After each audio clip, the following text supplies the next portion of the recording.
देखिए दोस्तों, आपका श्री एसके कोचिंग सेंटर में बहुत बहुत स्वागत है। और देखिए, आज हम कुछ इम्पोर्टेंट चीज देखते हैं जो कि प्रत्येक परीक्षा की दृष्टि से बहुत ही महत्वपूर्ण है। तो देखिए, श्री एसके कोचिंग सेंटर में आपका स्वागत है।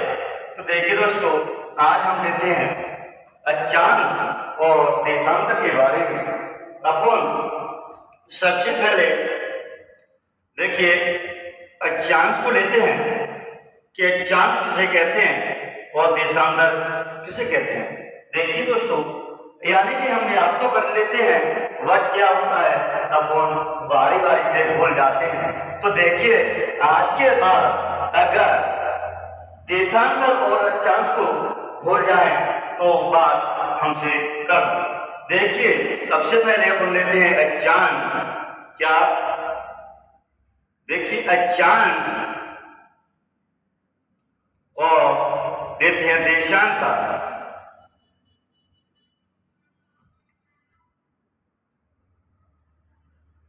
देशांतर और अक्षांश। देखिए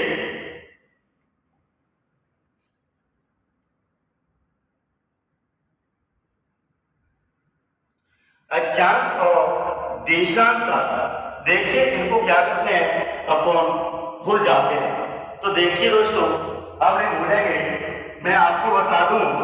देखिए, तो अगर हम बात करें अक्षांश को याद किस तरह रखें भैया और किस तरह देशांतर को याद रखें, तो देखिए दोस्तों, यानी कि बात करें हम अक्षांश की, सबसे पहले अक्षांश की बात करें हम, तो देखिए देखो, सबसे पहले आप बनाइए छोटा आ।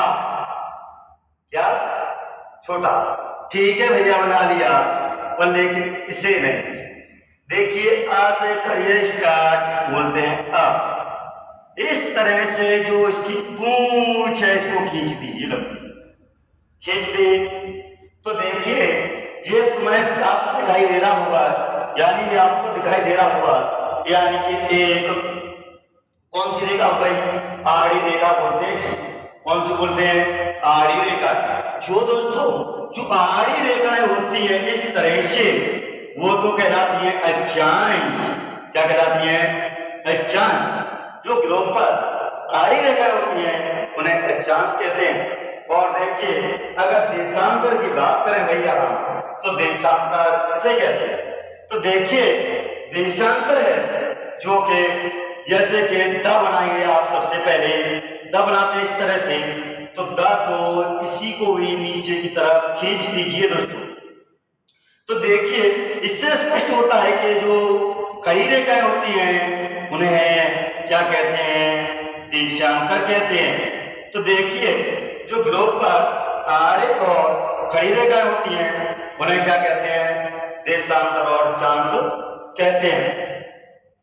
हाँ जी, तो इससे स्पष्ट हुआ कि अक्षांश जो कि आड़ी रेखाएं होती हैं उन्हें क्या कहते हैं? अक्षांश कहते हैं। बिल्कुल जी। नेक्स्ट, और देशांतर किसे कहते हैं? जो ग्लोब पर खड़ी रेखाएं होती हैं उन्हें देशांतर कहते हैं। बिल्कुल। देखिए कि आपको बनाइए इस तरह से, इस तरह से आप बनाएंगे इस तरह से और चलते हैं, तो ये हो गया आपका अक्षांश। और द बनाएंगे इस तरह से, चलते हैं आगे, तो हो गया आपका देशांतर। अब बताइए, आपको बिल्कुल समझ में आया या नहीं? तो देखिए, इस तरह से देशांतर और अक्षांश को याद कर सकते हैं। तो बड़े ही इंपोर्टेंट है जो कि बार बार भूलने को मिलते हैं, जो कि अब नहीं भूले। तो अब नेक्स्ट चलते हैं अगले।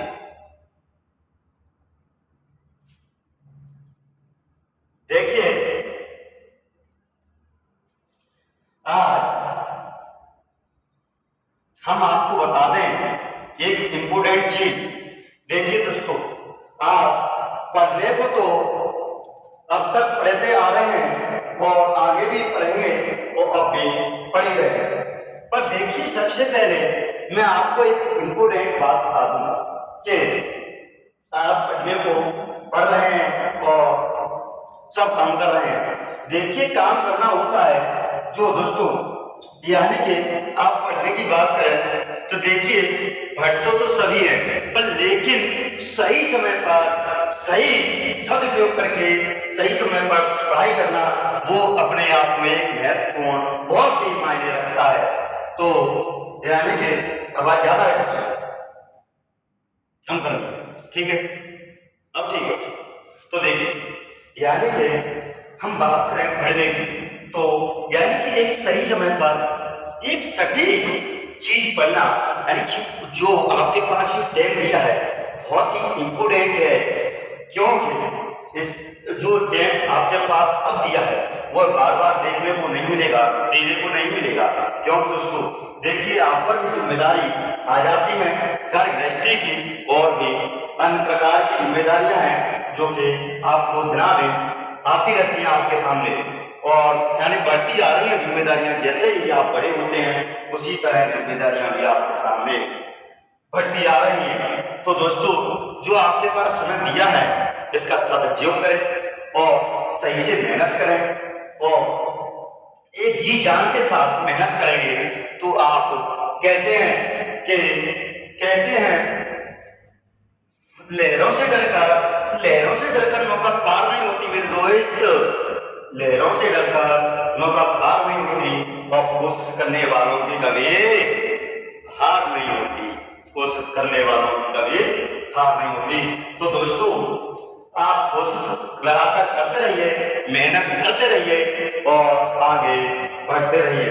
देखिए मोटिवेशन लाइन तो मेरे पास बहुत है, कहने को तो बहुत कुछ है, पर लेकिन बस इस वीडियो में इतना ही आपको देशांतर और अक्षांश के बारे में बिल्कुल बता ही दिया है। तो दोस्तों चलते हैं, अब फिर मिलते हैं अगली वीडियो में, जब तक के लिए all the best, thank you.